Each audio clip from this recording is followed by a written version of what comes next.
సంబంధమైన శరీరము ఉన్నది కనుక ఆత్మ సంబంధమైనటువంటి శరీరం కూడా, అంటే ఒకే ఆత్మ రెండు శరీరాలు అని మనం మొట్టమొదట గుర్తించుకోవాలి. అయితే ప్రియులారా, ఈ వచనము చదివినటువంటి వచన భాగంలో మనకి ఏమర్థమైందంటే ఒకే శరీరము అంటే ఒకే ఆత్మ, కానీ రెండు శరీరాలుగా మనకి ఇక్కడ అర్థమవుతుంది. అంటే ఒకే ప్రాణము రెండు శరీరాలు అనేది మనము లేఖన భాగాన్ని బట్టి మనం పరిశీలి. ఎలా ఒక ఆత్మకు రెండు శరీరాలు ఎలా ఉంటాయండి? మనం ఈ దేహంలో ఉన్నప్పుడు ఈ దేహంలో ఒకే ఆత్మ, మరి దీనికి రెండు శరీరాలు ఎలా వస్తాయి, ఎప్పుడు వస్తాయి అనేది కూడా మనం ఈరోజు నేర్చుకోవడానికి మనం పరిశీలిద్దాం. ఒక చిన్న ఉదాహరణ తీసుకొని మనం లేఖన భాగంలోనికి వెళ్ళిపోయి, ఒక గొంగలి పురుగు గురించి తెలుసా?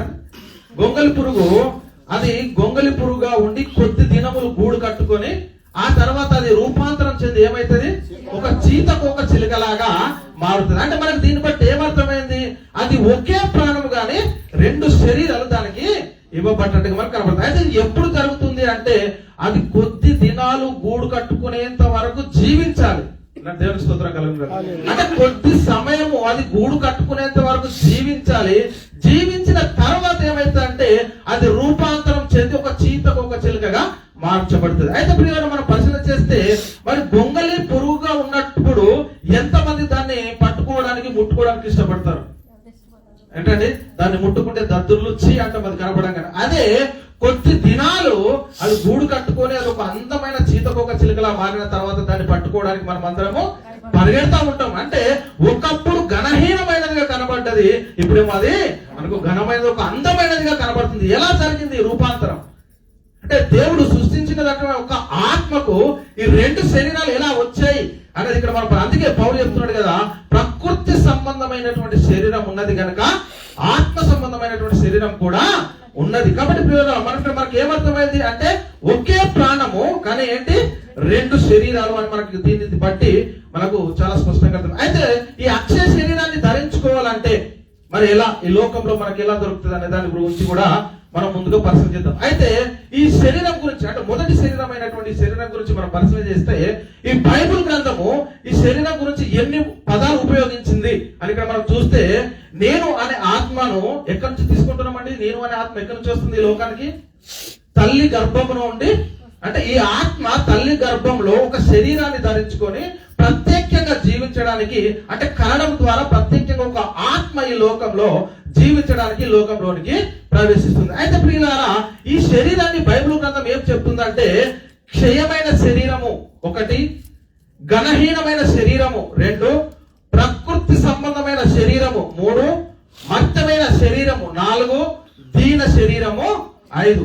ఈ ఒకే శరీరం కోసము బైబిల్ 5 ప్రకారాలుగా మనకు విభజిస్తూ ఉన్నటువంటి పరిస్థితిని మనం చూస్తూ ఉన్నాం. అయితే ప్రియులారా, రెండవది ఓకే ప్రకృతి సంబంధమైన శరీరం గురించి చూసి, మరి రెండవది ఎక్కడి నుంచి వచ్చింది?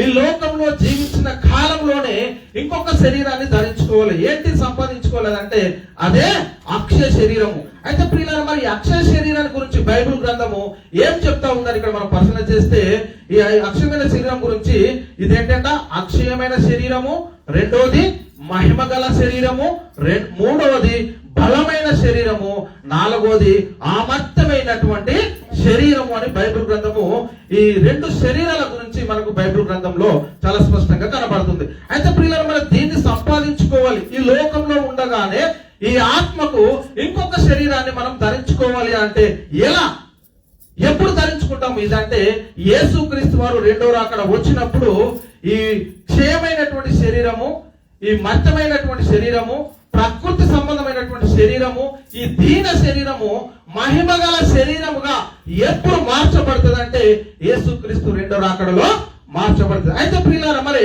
ఈ అక్షయ శరీరాన్ని సిద్ధపరిచేది ఎవరు?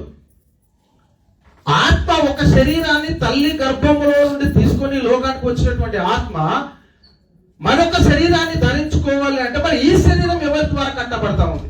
ఈ ఆత్మకి ఇంకొక శరీరం కావాలంటే, పరలోకంలో జీవించాలంటే ఈ ఆత్మకి ఇంకో శరీరం కావాలి.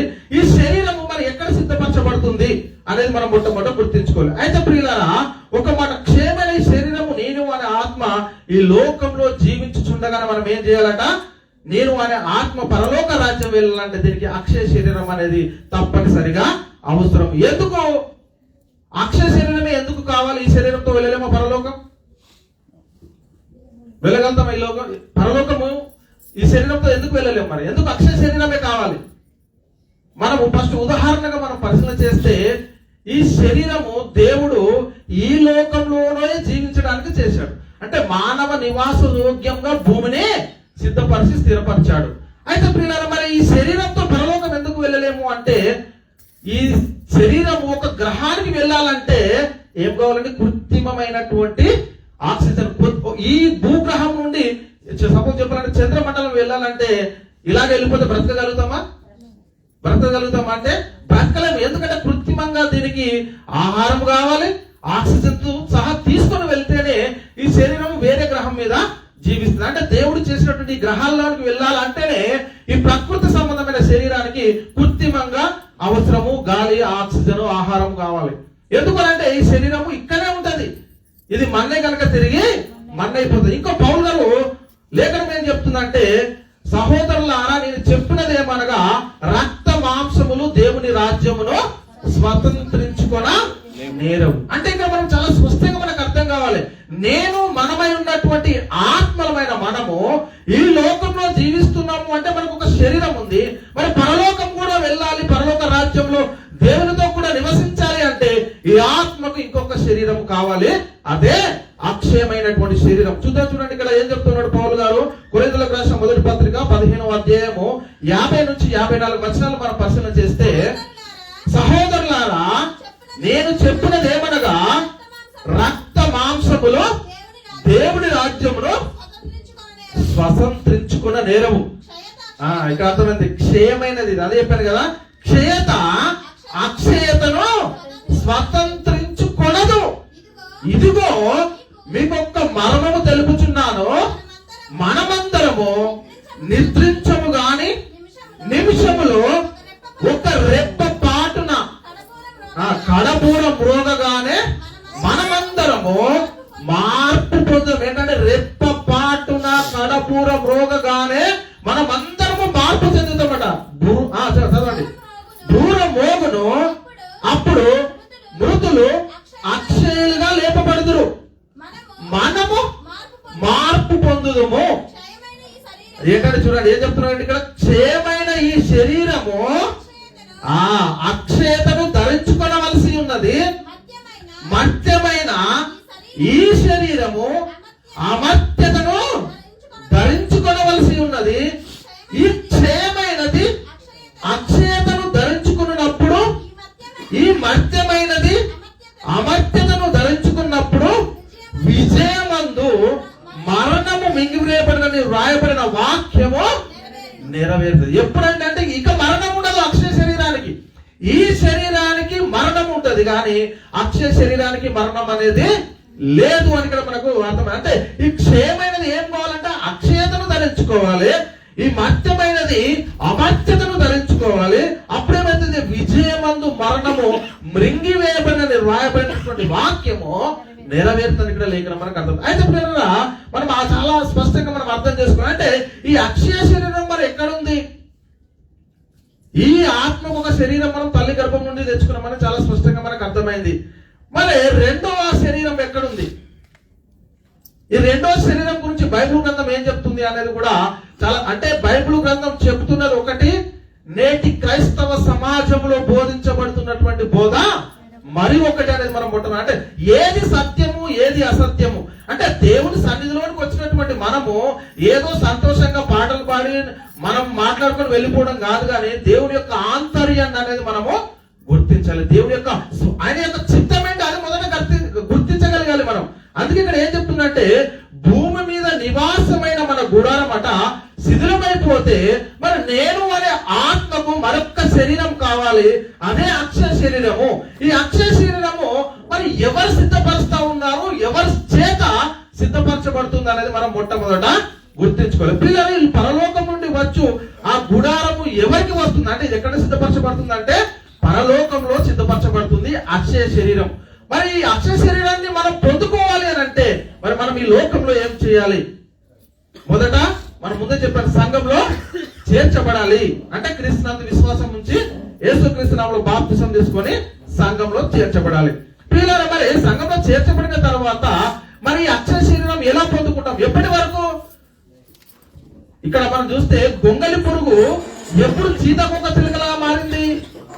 ఎప్పుడు మారిందండి?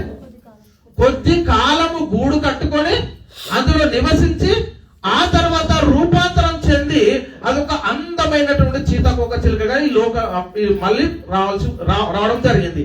అదే విధంగా మరి నేను అనే ఈ శరీరంలో ఉన్నటువంటి ఆత్మ ఈ అక్షయ శరీరాన్ని ధరించుకోవాలి అని అంటే మరి మనం ఎప్పటి వరకు వేచి ఉండాలి అంటే యేసుక్రీస్తు రెండవ రాకడ వచ్చేంత వరకు పొందుకున్నటువంటి రక్షణను భయముతో వణుకుతో కాపాడుకుంటే తప్ప మనము ఆ అక్షయ శరీరాన్ని సంపాదించుకోలేము.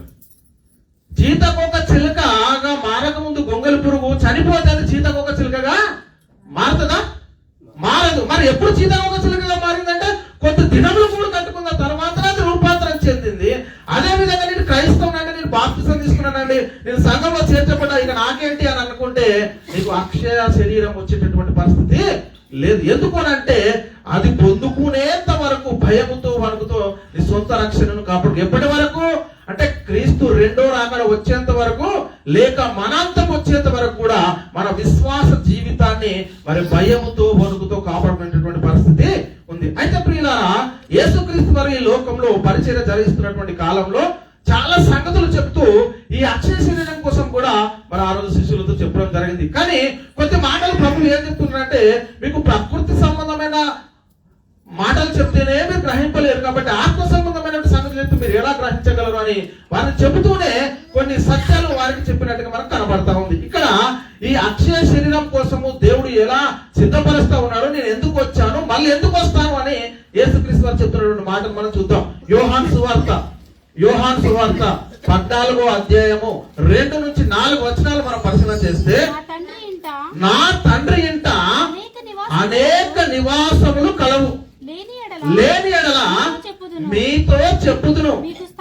ఏంటండి? మీకు స్థలం సిద్ధపరచా వెళ్తున్నాను. ఏం చెప్తున్నాడు యేసుక్రీస్తు? నా తండ్రి ఇంట అనేక నివాసములు కలవని చెప్తూ లేని ఎడల నేను మీతో చెప్తాను. కానీ నేను ఎందుకు వెళ్తున్నాను అంటే మీకు స్థలం సిద్ధపరచడానికి నేను వెళ్తున్నాను చెప్పి ముందు నేను వెళ్ళి మీకు స్థలము సిద్ధపరిచిన ఎడల నేనుండు స్థలములోనే మీరు ఉండులాగున మరలా వచ్చి ఇప్పుడు తీసుకెళ్ళాడా? మొదటి రాకల్నే తీసుకెళ్ళాడా ఈ శరీరాన్ని? అంటే ఎందుకు ఆయన పోవాలి అక్కడ శరీరాలు సిద్ధపరచాలి? ఏంటి అక్షయ శరీరాలు ఎక్కడ ఉన్నాయంటే నా తండ్రి ఇంట అనేక నివాసాలు ఉన్నాయి. ఆ అక్షయ శరీరాలను మీరు ధరించుకుంటేనే మీరు నాతో వస్తారు. నాతో రావాలి అంటే ఆయన యొక్క కార్యక్రమం అంతా పూర్తి చేసి పరలోకానికి వెళ్ళాలి. మళ్ళీ ఆయన రెండో రాకడా రావాలి. అదే చెప్తా ఉన్నాడు ఇక్కడ, నేను వెళ్ళి మీకు స్థలం సిద్ధపరచలా నేనుండు స్థలంలో మీరు ఉండులాగున మరల వచ్చి నా యొక్క ఉండుటకు మిమ్మును తీసుకొని పోదును. నేను వెళ్ళుతున్న స్థలము నాకు మార్గము మీకు తెలియనని చెప్పిన యేసుక్రీస్తు ఎక్కడికి వెళ్ళాడండి? పరలోక రాజ్యానికి వెళ్ళాడు. తండ్రి కుడిపార్శ్వంన కూర్చుని ఉన్నాడు. ఆయన రెండోసారి వచ్చినప్పుడు ఆయనే మనల్ని తీసుకెళ్లి తండ్రికి అప్పచెప్తాడు. కాబట్టి ఇక్కడ మనకి ఏమన్నా ఈ మాట పరిశుద్ధాత్మని బోధలు కూడా అంటే కొన్ని విషయాలు ఆత్మ సంబంధమైన విషయాలు చెప్తే చాలా మందికి అర్థం కావు. ప్రకృతి సంబంధమైన వాటినే వినడానికి వాళ్ళ చెవులు ఉంటాయంట. లేఖనం ఏం చెప్తుందంటే వాళ్ళు ఈ ప్రకృతి సంబంధమైన వాటి మీదే గ్రహిస్తారు అంతే తప్ప ఆత్మ సంబంధమైనటువంటి వాక్యాలు వినడానికి వారి చెవులు దుద్దురులు వస్తాయంట. అలాంటి పరిస్థితుల్లో చాలా మంది ఉన్నారు. అలాంటి పరిస్థితుల్లో కూడా ఈ శిష్యులకు కూడా అర్థం కాలేదు. అప్పుడు దేవుడు ఏం చెప్తా ఉన్నాడు, ప్రభు వారి చేత మాకు ఏం చెప్తా ఉన్నాడు, మేము ఏం గ్రహించాలి అనేది వారు గ్రహించలేనటువంటి పరిస్థితుల్లో పరిశుద్ధాత్ముడు వచ్చిన తర్వాత ఆ నివాసాల గురించి ఇక్కడ స్పష్టంగా సంఘానికి తెలియజేశాడు. అదే మాట చెప్తాను చూడండి. ఇక్కడ కొరింథీయులకు రాసిన 2వ పత్రిక అపోస్తలుడైన పౌలు గారు కొరింథీయులకు రాసిన 2వ పత్రిక 5వ అధ్యాయము 1 నుంచి 5 వచనాలు మనం పరిశీలన చేయాలి. భూమి మీద మన గుడారమైన ఈ నివాసము ఆగండి ఏంటంట? భూమి మీద మన గుడారమైన ఈ నివాసం ఏమైపోతుందండి? శిథిలమైపోతుంది. ఎందుకు? ఇది మన్నే కనుక తిరిగి మన్నైపోవాలి. ఇక్కడ చెప్తున్నాడు చేతి పని కాక దేవుని చేత కట్టబడినదియో నిత్యమైనది నివాసము పరలోకమందు ఉన్నదని ఎరుగుదుము. అదండి మనకి ఈ ఆలోచన అనేది మనకు రావాలి. నేను అనే ఆత్మ ఈ లోకంలో జీవిస్తుండగానే ఇంకొక శరీరము నాకున్నది, అక్షర శరీరాన్ని నేను సంపాదించుకోవాలనే ఒక ఆలోచన మనకు రావాలి. అందుకే చేతి పని కాక దేవుని చేత కట్టబడిన నిత్యమైన నివాసము పరలోకంలో మనకు ఉందని మనం ఎరగాలని చెప్తా ఉన్నాడు ఇక్కడ. చెప్పేమంటున్నాండి, మనము దిగంబరులము కాక వస్త్రం ధరించుకున్న వారిగా కనబడుదుము. కాబట్టి ఏంటండి, ఎక్కడి నుంచి వస్తుంది? పరలోకము నుండి వచ్చు మన నివాసము దీనిపైన ధరించుకున్న నాపేక్షించుచు దీనిలో మూలుగుచున్నామంట. ఈ గుడారంలో మూలుగుతా ఉంటాం. శ్రమలు, ఇరుకులు, ఇబ్బందులు, అపనిందలు, అపజయాలు ఇవన్నీ వస్తూ ఉంటాయి.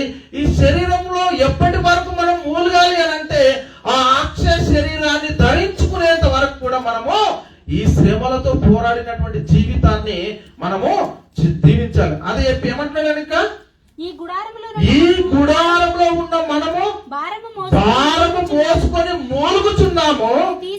అదండి, ఇది తీసివేస్తే గొంగలి పురుగు చనిపోతే చీతకొక చిలుకగా మారదు. క్రైస్తవుడు శ్రమలు వచ్చినాయని తప్పిపోతే, క్రైస్తవునికి వాక్యము అర్థం కాకపోతే అక్షయ శరీరం కూడా మనకు లభించదు. ఇది మొదట గుర్తించాలి. ఇది తీసివేయవలదని కాదు గాని మర్త్యమైనది జీవము చేత మింగివేయబడినట్లు ఆ నివాసము దీనిపైన ధరించుకొని కోరుచున్నాము. దీని నిమిత్తము మనలను సిద్ధపరచువాడు దేవుడే, మరియు ఆయన తన ఆత్మను అను సంచకరువును మనకు అనుగ్రహించినాడు. చూడండి, చాలా జాగ్రత్తగా ఆయన భయాన ఆత్మను మనకు అనుగ్రహించాడు. అంటే ఇది తీసివేయవలని కాదు, ఈ మర్త్యమైనది, ఇది మట్టి శరీరములో ఏమి కావాలట? జీవాన్ని ధరించుకోవాలి. అంటే నా నివాసాన్ని దీనిపైన ధరించుకుని కోరుచు మనం దీనిలో మూలుగుచున్నామంట. దీన్ని ఎవరు సిద్ధపరుస్తాం మరి? అక్షయ శరీరాన్ని తండ్రి అయిన దేవుడు పరలోకంలో సిద్ధం. కాబట్టి పిల్లల పరిశుద్ధాత్మని బోధ చాలా స్పష్టంగా సెలవిస్తా ఉంది. దేవుని ఇంట అనేక నివాసములు కలవని యేసుక్రీస్తు వారు చెప్పారు. చేతి పని కాక దేవుని చేత కట్టబడే నిత్యమైన నివాసము పరలోకంలో మనకుందని పరిశుద్ధాత్మని బోధ కూడా చాలా స్పష్టంగా మనకు చెప్తుంది. అయితే ఒక సమస్య మనకు కనబడతా ఉంది.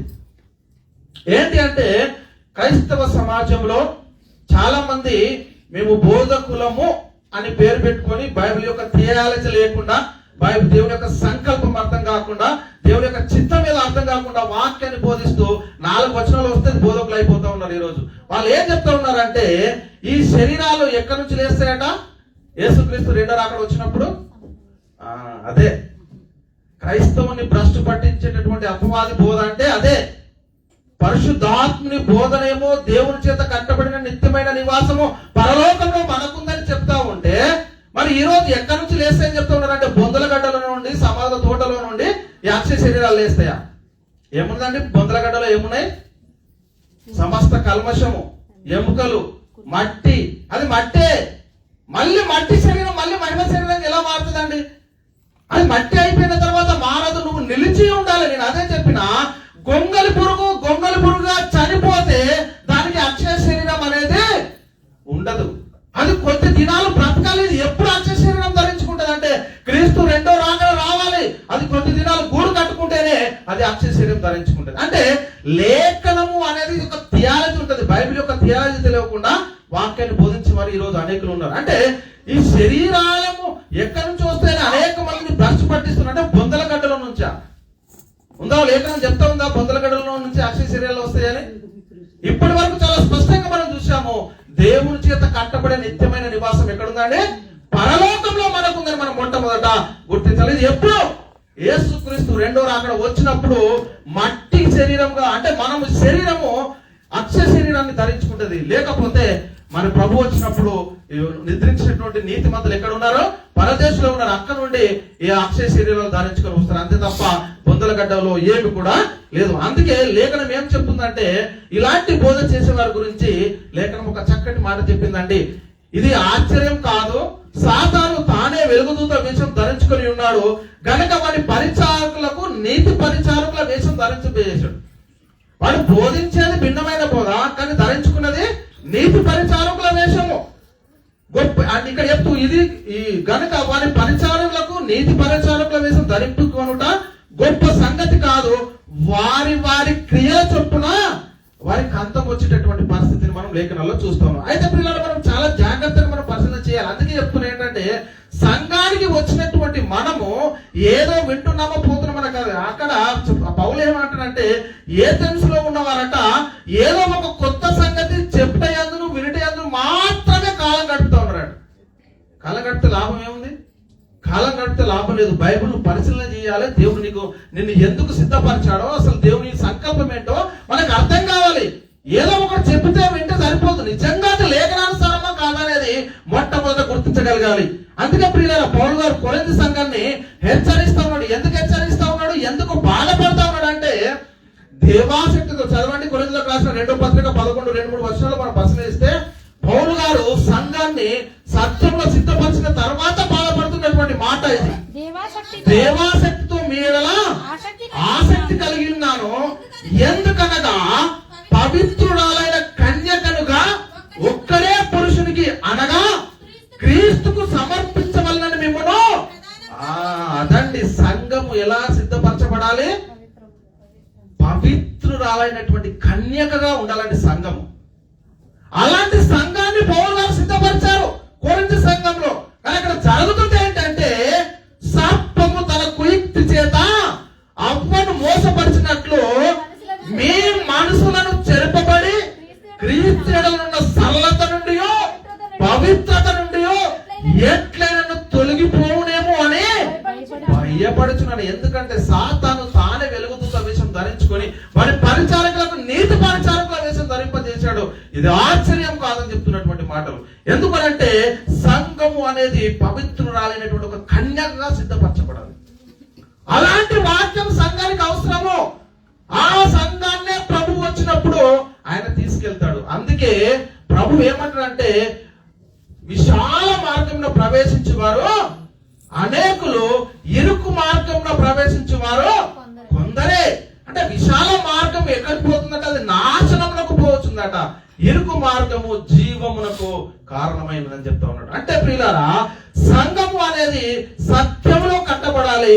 సంఘాన్ని ఒక పవిత్రురాలైనటువంటి కన్యకగా క్రీస్తుకు ప్రధానం చేయాలని పౌలు గారు దేవుడిచ్చినటువంటి పరిశుద్ధాత్మ అనుగ్రహించినటువంటి ఆ శక్తితో సంఘాన్ని ఎంతో బాధతో కట్టినటువంటి పరిస్థితుల్లో భిన్నమైనటువంటి సువార్త వచ్చి అనేక మందిని చెరుపుతా ఉన్నాడు వాడు. ఎందుకంటే వాడు వెలుగుదూత వేషం ధరించుకుంటాడు, జాగ్రత్త. అందుకే ప్రభు ఏం చెప్తున్నాడంటే వాడు పైకి గొర్రె కానీ లోపల తోడేలు స్వభావం కలిగినటువంటి వాడు అని చెప్తా ఉన్నాడు. మందను వాడు కనికరించాడు, సృష్టిలను తన వెంట ఏడ్చుకొని పోవాలని వంకర మాటలు పలుకు మనుషులు బయట నుంచి రారని చెప్తున్నాడు. మీలో నుండే బయలుదేరుతారని చెప్తున్నటువంటి మాటలు కూడా మనము చూస్తాం. అందుకే పిల్లలు ఒకసారి ఆలోచించండి. పౌలు ఏం చెప్తాడు? దేవాశక్తితో మీలో ఆసక్తి కలిగి ఉన్నాను, ఎందుకనగా పవిత్రురాలైన కన్యకనుగా ఒక్కడే పురుషునికి అనగా ఎవరికి సమర్పించాలంటే సంఘాన్ని వ్యక్తులగా సంఘాన్ని ఎవరికి స్వాధీనం పరచుకోవాలి? వ్యక్తులగా. ఏమంటున్నాడు పౌలు గారు?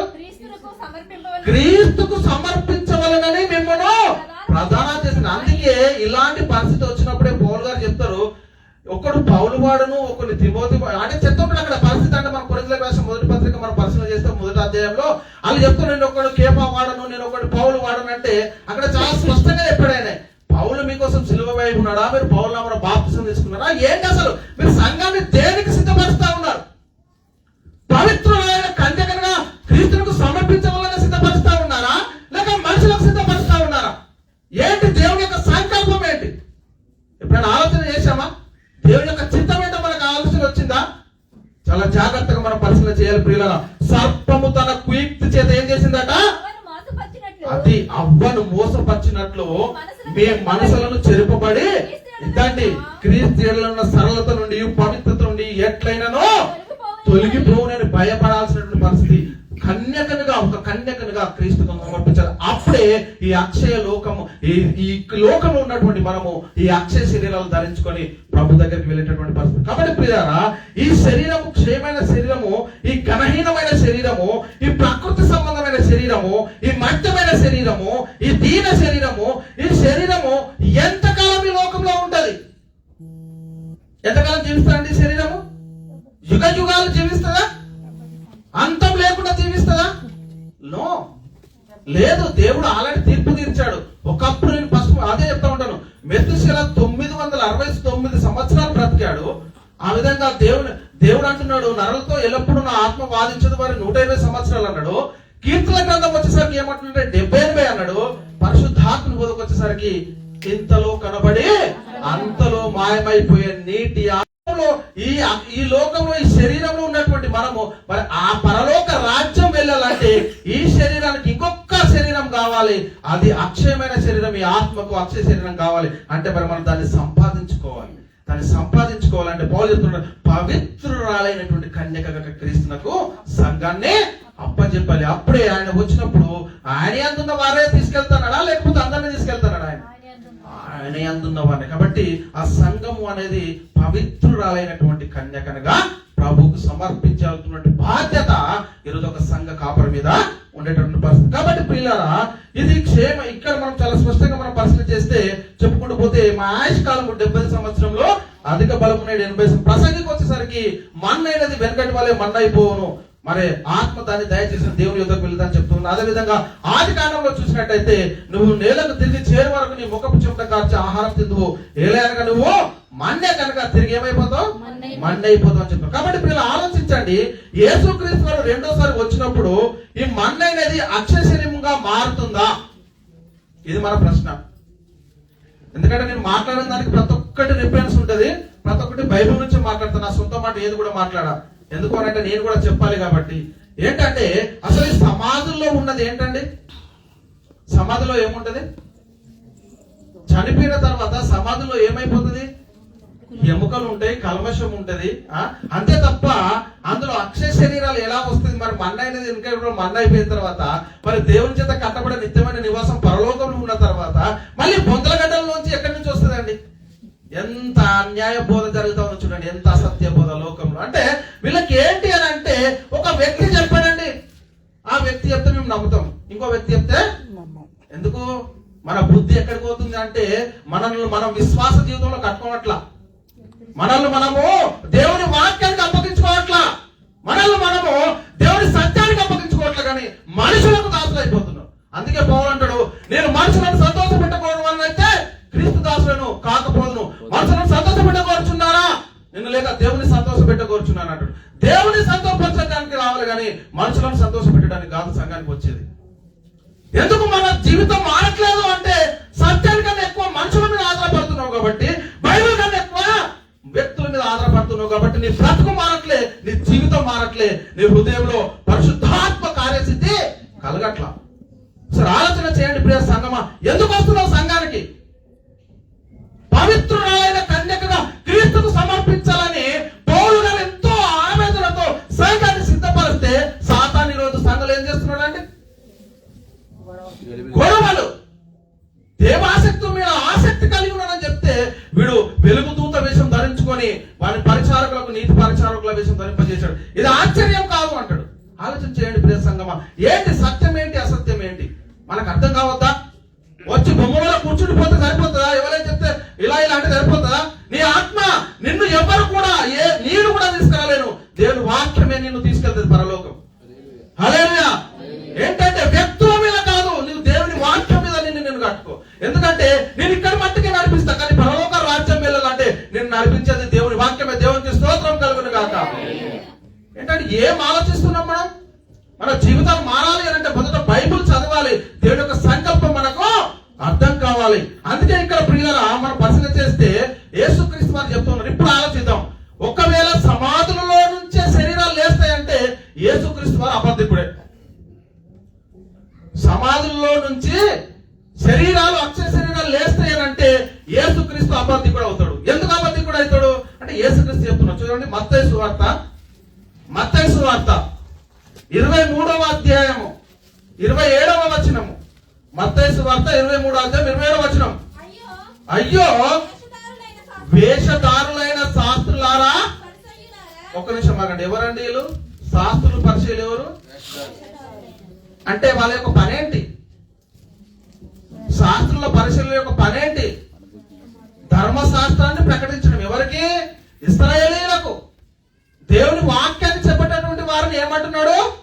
అయ్యో వేషధారులైన శాస్త్రులారా, పరిశీలారా. ఏమన్నాడు? మీరు సున్నము కొట్టిన సమాధులను పోలి ఉన్నారు. ఏంటంటే అవి వెలుపల శృంగారముగాను అగుపడును గాని లోపల చచ్చిన వారి ఎముకలతోనూ సమస్త కల్మషముతోనూ ఈ ఎముకలు, ఈ కల్మషము నీకు అక్షశరీరంలో లేపబడతాయా? అది అంటే వింటున్నటువంటి బోధ సత్యమా కాదా అనేది మొదట మనం గుర్తించాలండి. అందుకే బైబిల్ ఎక్కువ చదవాలి. మనం బైబిల్ చదవకపోతే నేను ఏం చెప్తున్నా మీకు అర్థం కాదు. నేను ఎన్ని లేఖనాలు చూపించినా బైబిల్ యొక్క జ్ఞానం లేకపోతే మనకు అర్థం కాదు. ఎందుకు అంటే దేవుడు ఆత్మ కనుక ఆయన ఆత్మ ద్వారా రాపించినటువంటి సంగతులు అదే ఆత్మ ద్వారా రాపించినటువంటి సంగతులతో సరిపోల్చుకుంటే తప్ప మనకు అదంటే ఆయన ఆత్మ లేనివాడు ఆయన వాడు కాదు అని లేఖనం చదివిస్తుంది ప్రియులారా. అందుకే మనం చాలా జాగ్రత్తగా మనము ఆలోచించాలి. కాబట్టి ప్రియులారా ఆలోచించండి. ఒకే ఆత్మకు రెండు శరీరాలు. ఒకటేమో క్షయమైన శరీరము, రెండోది అక్షయమైనటువంటి శరీరము. ఒక శరీరాన్ని ఎక్కడి నుంచి తెచ్చుకుంటుంది నేను అనే ఆత్మ అంటే తల్లి గర్భంలో నుండి. రెండవది ఎక్కడి నుంచి వస్తుంది అంటే దేవుని చేత పరలోకంలో కట్టబడుతున్నటువంటి నిత్యమైన నివాసము మన కోసం సిద్ధపరచబడుతుందని చెప్పి. కాబట్టి ప్రియులారా ఈ అక్షయ శరీరం మనం ఎలా సంపాదించుకుంటాం, ఎప్పుడు సంపాదించుకుంటాం అంటే నేను ముందే చెప్పాను. యేసుక్రీస్తు వారిని సొంత రక్షకునిగా ఎవరు అంగీకరిస్తారో, ఎవరు వారి పాపాల నిమిత్తం నిజంగా ఆయన నా పాపాల నిమిత్తమే సిలువ వేయబడ్డాడని నేను ఇంకోటి చెప్తాను. ఇందులో శరీరం కోసం ఎవరిని కూడా క్రీస్తు నమ్ముకోవద్దు. శరీరం కోసం ఎవరిని కూడా క్రీస్తు దగ్గరికి రావద్దు. నా శరీర ఆరోగ్యం బాగా చేశాడు బాప్తిసం తీసుకుంటా. మా ఇంట్లో మా పిల్లోడికి బాగా లేకపోతే దేవుని కోరుకుంటే ఆయన బాగుపడ్డాడు నేను బాప్తిసం. అది కాదు బాప్తిసం. బాప్తిసానికి ఉన్నటువంటి అర్థం ఏంటంటే ఆత్మ రక్షణ, శరీర సంరక్షణ కాదు. దేవునికి స్తోత్రం కలుగును గాక. ఈ శరీరాన్ని బాగు చేయడానికి ఈ లోకంలో కోటాని కోట్ల డాక్టర్లు ఉన్నారు, ఆయుర్వేదికులు ఉన్నారు, ఎంతో మంది ఉన్నారు. వారితో పాటు దేవుని సన్నిధిలో కనిపెట్టుకుంటే నీకు కార్యాలు జరుగుతాయి. అంతే తప్ప ఆత్మ రక్షణ కోసము ప్రభు దగ్గరికి రావాలి తప్ప శరీర రక్షణ కోసం ప్రభు దగ్గరికి మాత్రం రావాలి. ఎందుకంటే అది లేఖనానుసారము కాదు. అంటే నువ్వు మారు మనసు పొంది అన్నాడా లేకపోతే మంచి ఆరోగ్యం పొంది అన్నాడా? అది మారు మనసు పొంది పాప క్షమాపణ నిమిత్తమే బాప్తిసం మనకు అవసరం. అదే అక్షయ లోకానికి వెళ్ళడానికి గల కారణం. అందుకే ఎవరైతే యేసుక్రీస్తుని నమ్ముకొని ఆయన బాప్తిసం తీసుకొని సంఘంలో చేర్చబడతారో, చేర్చబడిన తర్వాత యేసుక్రీస్తు రెండో రాకడ వచ్చేంత వరకు పొందుకున్నటువంటి రక్షణను భయముతో వణుకుతో కాపాడుకుంటారో వారికే ఈ అక్షయ శరీరము లభిస్తుంది. ఎందుకంటే ప్రియులారా ప్రభువునందు ఎవరైతే ఉంటారో వారికే ఈ అక్షయ శరీరం. నిజమేనా? ఇప్పుడు ఎవరు మనము? ఇక లేఖనం చూస్తే చాలా స్పష్టంగా మనకు అర్థమవుతుంది. యోహాను గారు రాసిన మొదటి పత్రిక. చాలా మంది మాకు ఏం లేదండి, నేను క్రైస్తవుని కదండి, నేను చాలా తక్కువ అనండి. దేవుడు ఇచ్చినటువంటి మహిమ ఏదైతే ఇప్పటి కాలం శ్రమలో ఏంటంటే మనకున్న మహిమాసలు ఎప్పుడైనా గుర్తించామా? ఒక రాజు కుమారుడు సింహాసనం మీద, ఎంత ధవళ సింహాసనం మీద అక్కడ కూర్చుంటే అంత మహిమలో ఉంటే ఆయన చూడక కింద చూస్తూ ఉంటారు. చాలా కిందికి చూసేటివి ఉంటాయి కానీ పైకి చూసే మంది కొద్ది మందే ఉంటారు. ఇక్కడ చెప్తున్నారు చూడండి. యోహాను గారు రాసిన మొదటి పత్రిక 3వ అధ్యాయం 2వ వచనంలో, ప్రియులారా ఇప్పుడు మనము దేవుని పిల్లలమై ఉన్నాము, మనమిక ఏమవుదుమో అది ఇంకా ప్రత్యక్షపరచబడలేదు గాని ఆయన ప్రత్యక్షమైనప్పుడు ఆయనను ఉన్నట్లుగానే ఆయనను చూద్దుము గనుక ఆయనను పోలి ఉందమని. ఏంటంటే ఆయనను పోలి ఉండడం అంటే ఏంటి? ఆయన ఏదైతే అక్షయ శరీరాన్ని ధరించుకున్నాడో మనం కూడా అదే అక్షయ శరీరాన్ని ధరించుకుంటాం అన్నట్టు. ఇక్కడ ఆయనను పోలి ఉండటము, ఆయనను కలిగి ఉండటము, ఆయనలా ఉండటం. దేవునికి స్తోత్రం కలుగును గాక. అంటే ఆయన ప్రత్యక్షం. ఇప్పుడు మనము దేవుని పిల్లలము, ఆయన ప్రత్యక్షమైనప్పుడు ఆయనను ఉన్నట్లుగానే ఆయనను చూద్దాము కనుక ఆయనను పోలి ఉంటాము. అంటే క్రీస్తు యేసులోనికి బాప్తిసం పొందిన మీరందరూ క్రీస్తుని ధరించుకొని స్వభావం, ఆయన గుణలక్షణాలు, ఆయన యొక్క క్రియలను మనం సంపాదించుకున్నాం. ఆయన ఎలాగైతే మహిమ శరీరాన్ని ధరించుకొని పరలోకం వెళ్ళాడో అలాగే మనము కూడా మహిమ శరీరాలు ధరించుకొని, అందుకే నా తండ్రి ఇంట అనేక నివాసములు కలవు లేని యెడల మీతో చెప్పారంటే దేవుని చేత కట్టబడిన నిత్యమైన నివాసము పరలోకంలో మనకు ఉన్నదని ఎరుగుదు మన లేఖనం చాలా స్పష్టంగా మనకు చదివింది. ఒకసారి ఆలోచన చేయండి పిల్లరా, ఇంకేమంటుండంటే మనకు ఒక నిరీక్షణ ఉన్నదండి. సరిపోతామా? ఇంకేమంటుండంటే క్రైస్తవులైనటువంటి వారికి ఒక నిరీక్షణ ఉంది. ఏంటంట ఇక్కడ చెప్తున్నాడు పౌలు గారు తెస్సలోనికలకు రాసిన మొదటి పత్రిక 4వ అధ్యాయము 13 నుంచి 18 వచనాలు మనం చూద్దాం. సహోదరులారా, నిరీక్షణ లేని ఇతరుల వలె ఏంటండి ఎలా ఉండాలట మనము? సహోదరులారా, నిరీక్షణ లేని వారు కొద్ది మంది ఉన్నారు, వాళ్ళ కోసం విడిచిపెట్టండి. మీరు వాళ్ళతో కాదు మీ జీవితము. సహోదరులారా, నిరీక్షణ లేని ఇతరుల వల్ల మీరు దుఃఖపడకుండా నిమిత్తము నిద్రించుచున్న వారిని గురించి మీకు తెలియకుండా మాకు ఇష్టం లేదు. ఇక్కడ ఎప్పుడు చూడండి, చాలా అద్భుతంగా చెప్తున్నాడు. లేఖనాన్ని మన హృదయంలో భద్రపరచుకోవాలి. యేసు మృతి పొంది తిరిగి లేచనని మనము నమ్మిన యెడల అదే ప్రకారము యేసునందు నిద్రించిన వారిని దేవుడు ఆయనతో కూడా వెంట పెట్టుకుని వచ్చును. సమాధుల తొట్టిలో నుండి కాదు, బొందల గడ్డల నుంచి కాదు వచ్చేటటువంటి అక్షయ శరీరాలు, పరలోకం నుండి అక్షయ శరీరాలు ధరించుకొని క్రీస్తులు కిందకు వస్తారు, భూమి మీదకి వచ్చే పరిస్థితి లేదు. మనకు అర్థం కావాలి. ఇక్కడ ఏమంటున్నావు? మేము ప్రభు బాధను బట్టి మీతో చెప్పున్నదేమనగా, ప్రభు రాకడ వరకు సజీవులై నిలిచి ఉండి మనము నిద్రించిన వారి కంటే ముందుగా ఆయన సన్నిధి చేరము. ఆర్భాటముతోను, ప్రధాన దూత శబ్దముతోను, దేవుని బూరతోను పరలోకము నుండి ప్రభువు దిగివచ్చును. క్రీస్తు నుండి మృతులైన వారు మొదట లేతురు. అది చెప్తున్నాడు. ఇక్కడ చెప్తున్నాడు ఆన్సర్. ఆ మీదట సజీవులై నిలిచియుండు మనము వారితో కూడా ఏకముగా ప్రభువును ఎదుర్కొనుటకు అదండి ఆకాశ మండలమునకు మేఘముల మీద కొనిపోబడదుము. కాగా మనము సదాకాలము ప్రభువుతో కూడా అని చెప్పి కింద ఏం చెప్తున్నాడండి? కాబట్టి మీరు ఈ మాట చేత ఒకరికొకడు ఆదరించుకోవాలి. మనకు ఒక ఆదరణ, ఒక నిరీక్షణ అనేది ఉందండి. అంటే అక్షయ శరీరాలు మనము నిలిచిన అంటే ఆ మీదట సజీవులమై నిలిచిండు మనము వారితో కూడా ప్రభువును ఎదుర్కొనుటకు మనము ఆకాశ మండలంలోకి, ఇక్కడ భూమిలో నుంచి వెళ్ళటం ఏంటి, అక్కడ ఆ అక్షయ శరీరాలు ధరించుకొని మేఘంలో అక్కడే ఉంటారు, కిందికి వచ్చేటటువంటి పరిస్థితి కూడా లేదు. కాబట్టి ప్రియులారా, మనకి ఏం అర్థమైంది ఒకసారి ఆలోచన చేయండి. ఇప్పుడు చెప్పండి, ఒకే ఆత్మకు 2 శరీరాలు.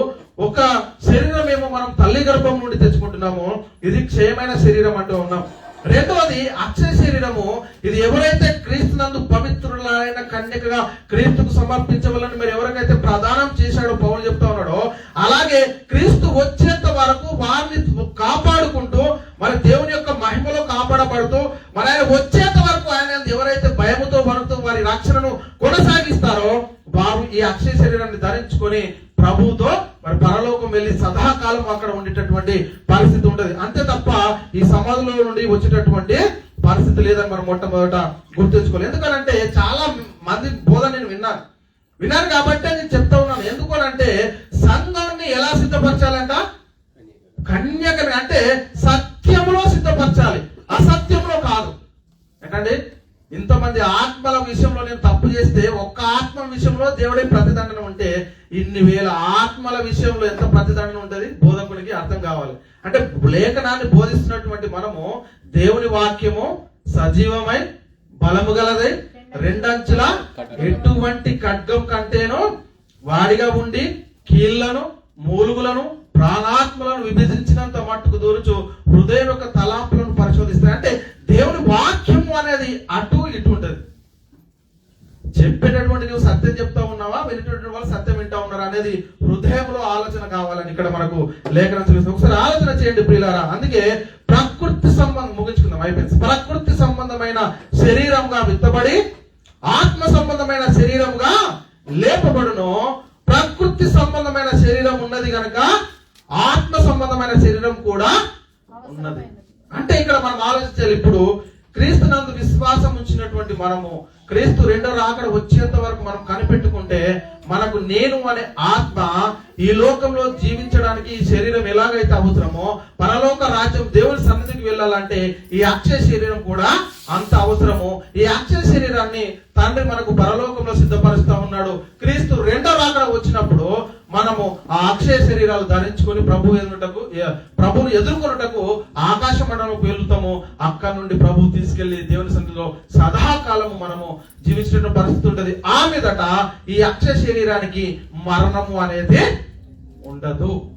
మరణం మింగివేయబడుతుంది. ఇక ఈ అక్షయ శరీరాలు ధరించుకున్న తర్వాత ఇక మరణం అనేది ఉండదు. ఈ క్షయమైనటువంటి శరీరానికి మరణం ఉంది, ఎందుకంటే దేవుడు తీర్పు తీర్చాడు కాబట్టి. కానీ ఈ అక్షయ శరీరానికి మరణం అనేది లేదు అని మనం మొట్టమొదట గుర్తించాలి. కాబట్టి ఒకే ఆత్మకు రెండు శరీరములు లేదా ఒకే ప్రాణముకు రెండు శరీరములు. కాబట్టి మీరు ఆలోచన చేయండి, అర్థం చేసుకోండి. నేను ఎవరినో వ్యక్తిగతంగా కానీ సంఘపరంగా కానీ సమస్త పరంగా కానీ ఎవరిని కూడా ఉద్దేశించి పరిశుద్ధ గ్రంథము ఏమి చెబుతా ఉందో, దేవుని యొక్క మాట మనకి ఏది అవసరమో దాన్నే ప్రకటించడానికి మీ ముందుకు వచ్చాను. కాబట్టి మాట్లాడిన ప్రతి మాట దేవుడు మనందరి హృదయంలో నీరు కట్టి ఫలింపజేయును గాక.